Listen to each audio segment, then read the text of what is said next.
செயலினை மூச்சினை உனக்கு அளித்தேனே, நைந்தாயினில் நைந்திடும் நன்னிலை வாழ்வு உனக்கெனில் எனக்கும் தானே. தமிழன்னைக்கு முதல் வணக்கம். உங்கள் அனைவருக்கும் இனிய காலை வணக்கத்தை தெரிவித்துக் கொள்கிறேன். இன்றைய இளைய சமுதாயம் பள்ளி மாணவர்களிடையே தொடங்கி இந்தியாவின் தூண்களாக கட்டமைக்கப்படுகிறது என்பதை நாம் அனைவரும் அறிந்ததே.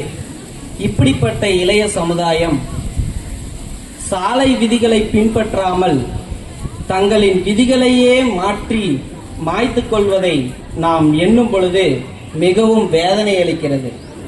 சாலை விதிகளை பின்பற்றாமல் எத்தனை உயிர்கள் இவ்வுலகில் இருந்து பாதியிலேயே பிரிந்து விடுகிறது. இதை நீங்கள் எண்ணி பார்க்க வேண்டும் மாணவ செல்வங்களே. நடந்த உண்மை சம்பவத்தை இங்கே பதிவிட விரும்புகிறேன்.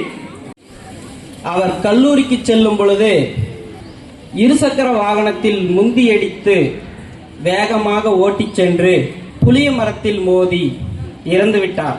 என்னை பார்க்க வேண்டும் என்று அவர் மிகவும் ஆர்வமாக இருந்தார். நான் வெளியில் படித்துக் கொண்டிருக்கும் பொழுது, ஆனால் என்னை பார்க்கும் முன்னே நான் தான் அவரை வந்து பார்த்தேன் சுடுகாட்டில்.